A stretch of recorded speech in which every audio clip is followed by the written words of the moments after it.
Welcome back. I hope you made the most of the last networking break at this conference.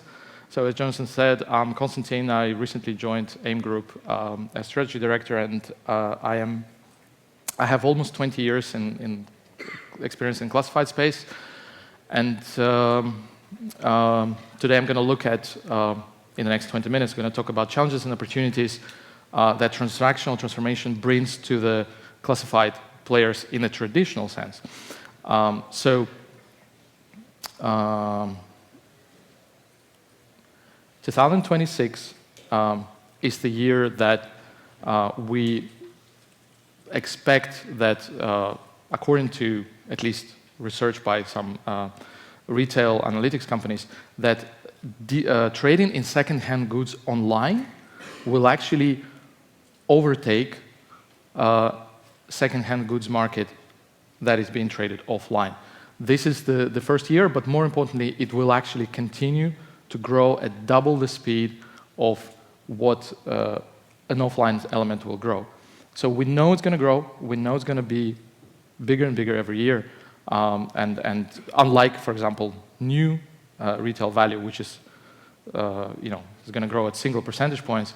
And at the same time, there are massive trends that we're all experienced in, massive long-term factors that are supporting this that are very likely to stay that way. So for example, the narrative about sustainable living and circular economy is now mainstream.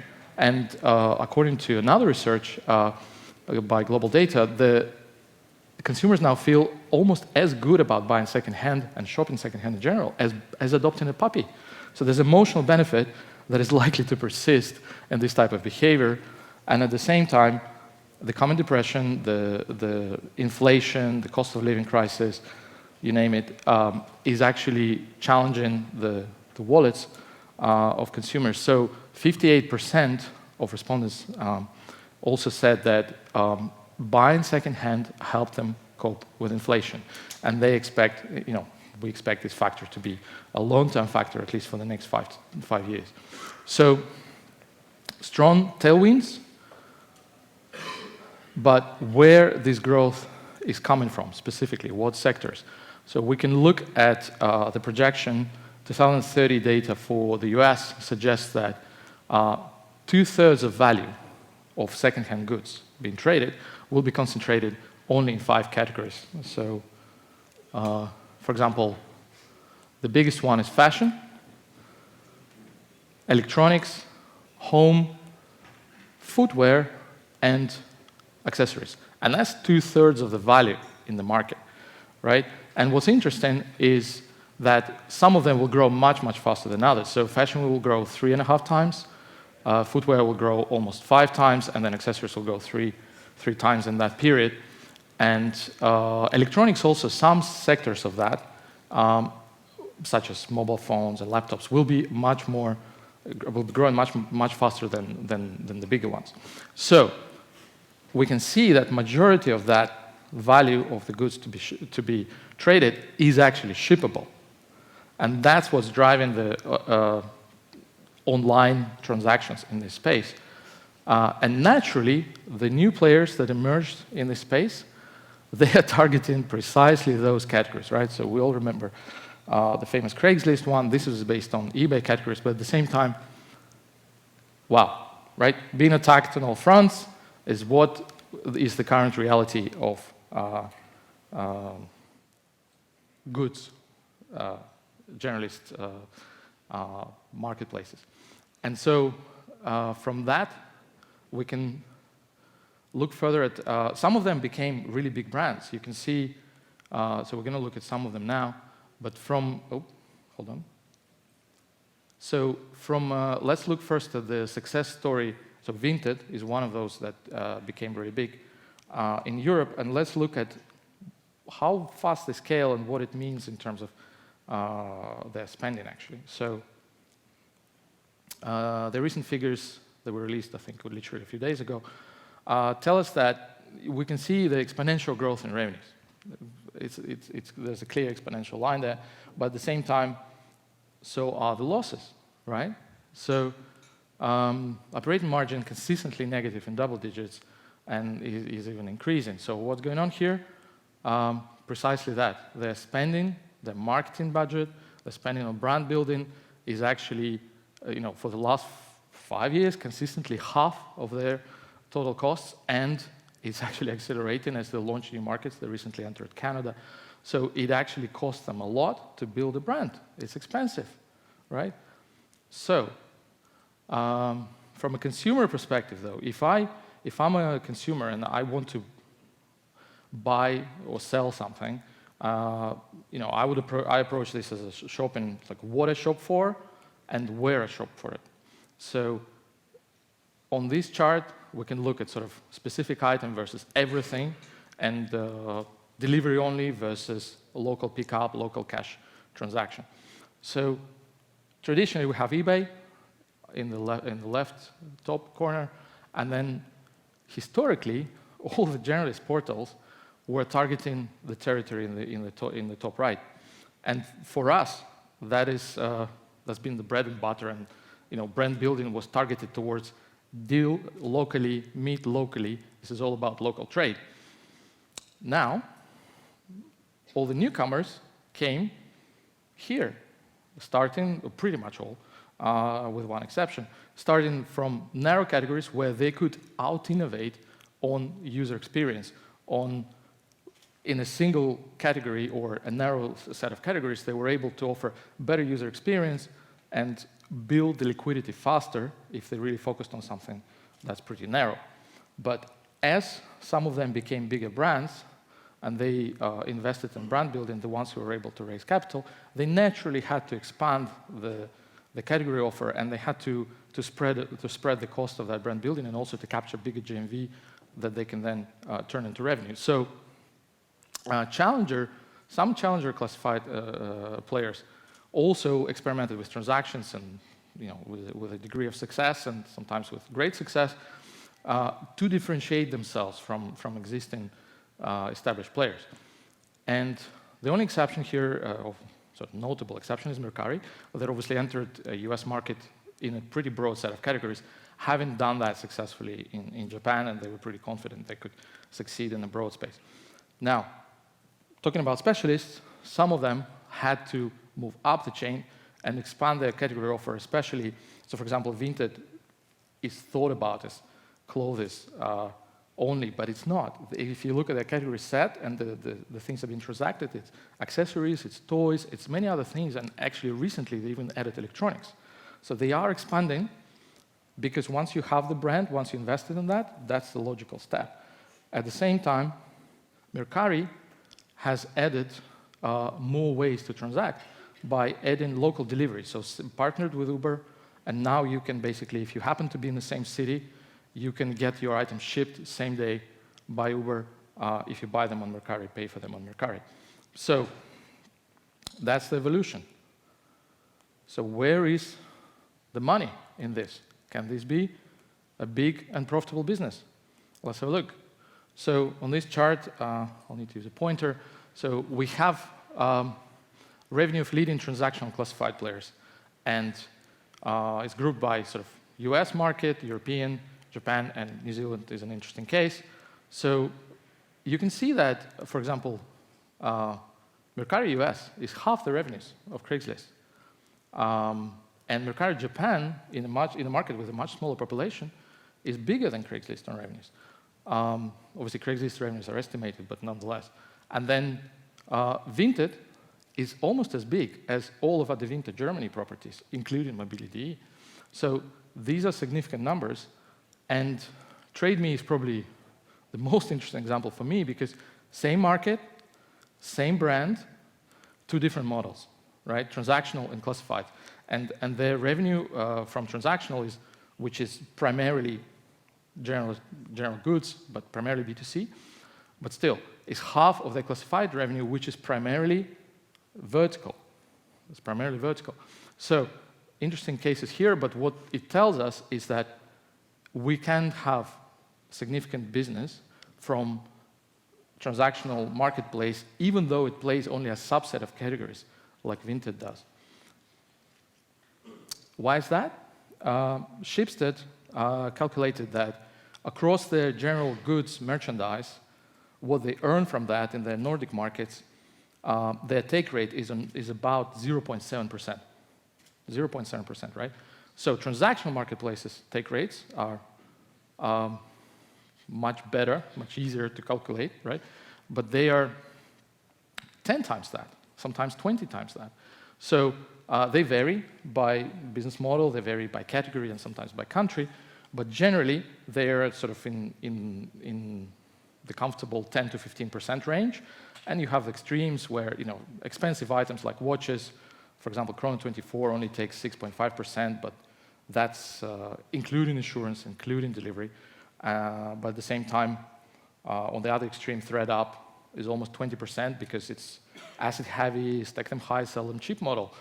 But the asset light ones, the ones that actually don't take control of the goods in the process, they tend to be in this 10 to 13, 15% category, and that's a comfortable number once you reach a certain scale to achieve profitability. Mercari US specifically, last year reported the first profitable quarter. And what's interesting, they achieved that without cutting their marketing spend.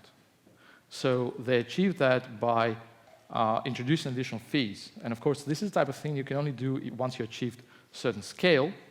And we all know from classifieds portals, if you increase your prices, you can expect number of listings or GMV to go down. But in their case, it actually didn't. It continued growing, not as fast as before, but it still grew 6%. So it is possible, it can be profitable, it can be a big business. So all the big players, the top three, Devinta, Schibsted, and Prosus, woke up to this. They all have strategies in place.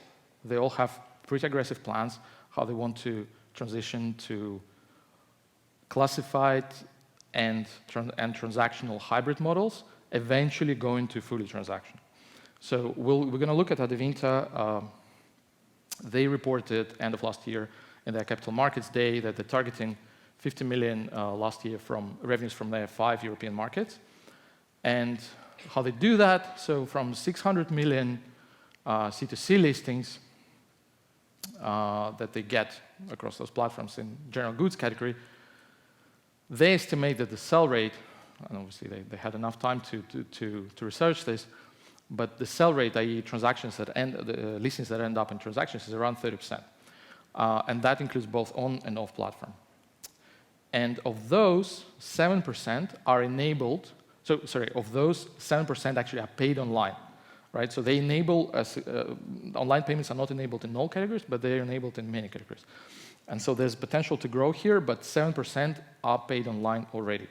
From that, they get 13 million transactions that happened on the platform, and at average order value of 50 euros, that gives them 700 million GMV.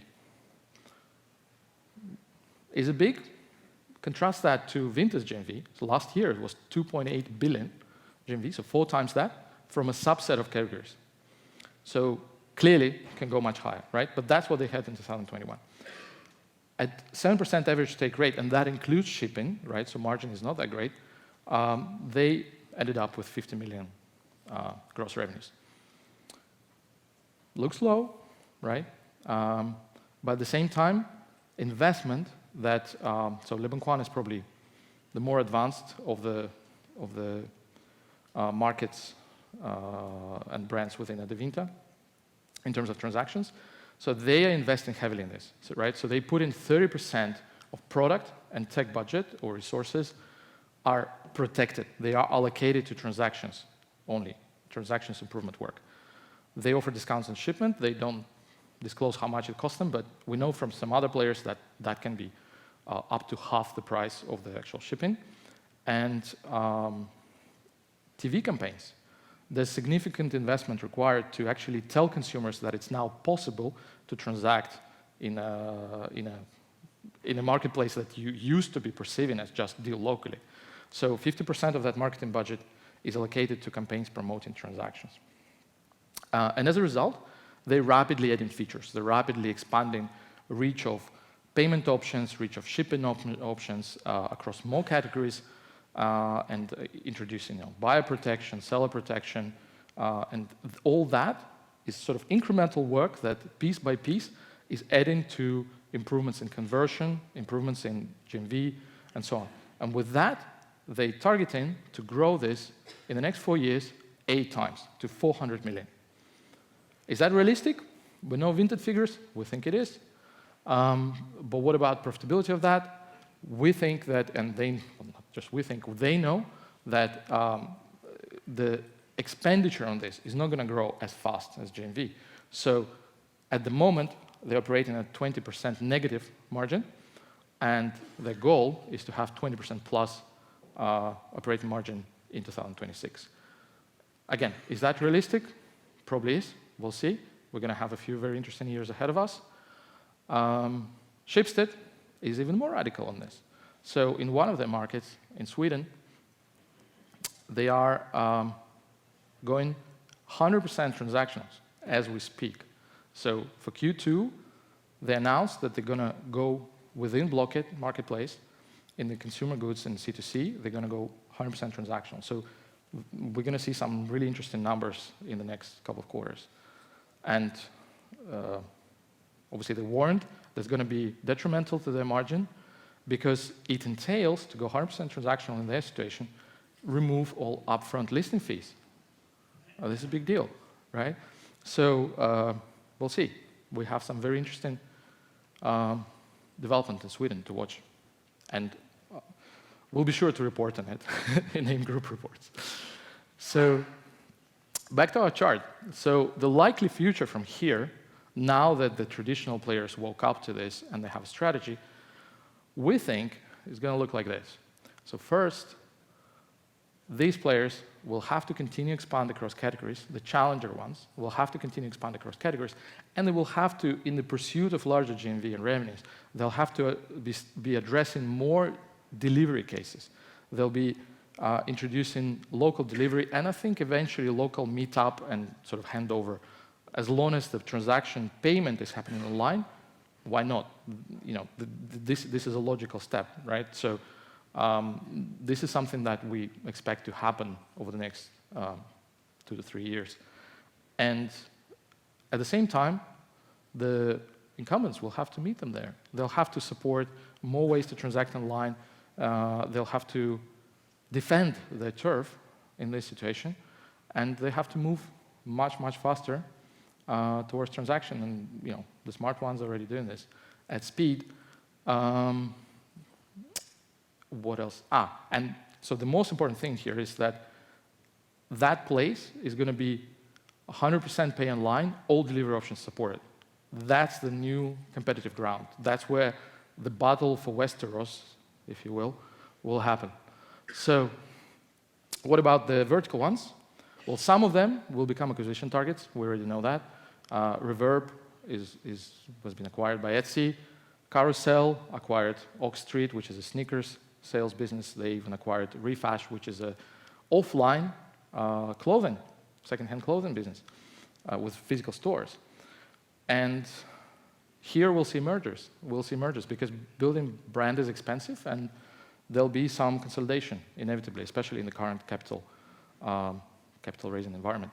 So my message to, if you operate a generalist platform and you still are not building transactional capabilities, my message to you is disrupt yourself now. And with that, I'm ready for your questions.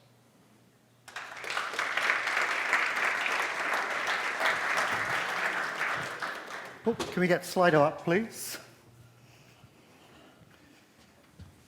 No questions? No questions at all? Okay, so, I didn't even prepare a question. I thought there'd be lots of questions, but... I can ask myself some questions. Talk to yourself. I mean, you're painting a future where actually, you know, niche businesses are not a big part of that future, that everything is going kind of generalist into those big 5 categories, at least those big 5 categories. Am I kind of portraying that correctly as a description of the future? No, I think the future is that the big businesses will be multi-category, multi-delivery, multi-transaction options. Yeah. These will be the big ones. They'll have to be. So, we know this in new goods sales. Like you've got Amazons, you've got Rakutens, you've got Shopee, right? So you have big players geographically that are multi-category, right? But they're not leaders in every category, and that's normal. So some categories will stay. Some very specialist categories are very able to stay alone, especially the ones that are sort of global in nature, right? So like Chrono24 is a good example where it's a global market. So for any country or even regional player to buy that doesn't make a lot of sense, right? So that's it's possible that a lot of them will stay independent, but also I think some of them will have to be, especially the ones that are, they'll be attractive targets for the big ones to get if they build capabilities which are offline capabilities, which are important for building trust on the platform. So for example, authentication. Yeah. Right? So goods authentication is offline work, it's pretty hard. If you got this process right, then a big player may want to acquire you just for that. Yeah. So that's the future for them. Do you see marketplaces like eBay and Amazon building spin-off marketplaces in focused verticals, potentially under a new brand? Well, eBay tried with StubHub, right? That was pretty focused vertical. Didn't really work. There's not many synergies. But at the same time, what we're seeing, very interesting stories emerging in Poland with Allegro, that initially they were C2C, moved to B2C, just like eBay, and then mostly new goods. But actually, they now launched Allegro Lokalny to go back into the C2C and compete in that space with traditional classifieds like OLX. And they had very good success with that, especially when they added, not subsidized delivery, but when they integrated that with their equivalent of Amazon Prime, where delivery is actually free, even though it's used goods, right? So that's something that I think is a potential development. Interesting. I got to combine two of these questions because a couple of questions about OLX. OLX has moved heavily into focus on autos and real estate, and it's in many developing countries, in particular, it's found the general classified space quite challenging. Do you think we might now see a reversal that with suddenly the attraction of transactions, that OLX go back bigger into the transaction? I think we have to divert this question to OLX Group management, right? But I know that at sort of at process level, there's a massive incentive for their businesses to get ready for transactional capabilities. And when it comes to Avito, for example, although it's now separate from OLX Group, the things they're doing in terms of enabling transactions on a large scale across a massive country geographically are actually the speed at which they're moving, the things they're introducing. So I mentioned the subsidizing delivery heavily so they can rebuild consumer behavior, but also the same-day delivery, for example, that Mercari launched in the US, Avito launched that half a year before. So they are moving fast. So can't answer for OLX Group, but other process properties are doing some good jobs there. Okay. Do you think a huge marketing spend and cost subsidy is essential for these transactional services and streams to catch on and succeed? Or can user behavior just on its own help and drive this? So the interesting bit here is that consumers love it. So you actually don't need to educate consumers to transact online. They already know that from new goods. So once you just match that experience, they adopt it, they're ready for it. The marketing spend goes towards convincing consumers or just informing them that now you can do it on Leboncoin as well, right? So it's now changing that perception. That will require some marketing effort, yes. Okay, and when you look at super niche businesses like sneakerhead sites versus the horizontals, although sneakers doesn't seem that niche at all given the scale of those businesses, will horizontals roll up these niche businesses? Is that the way the world will go?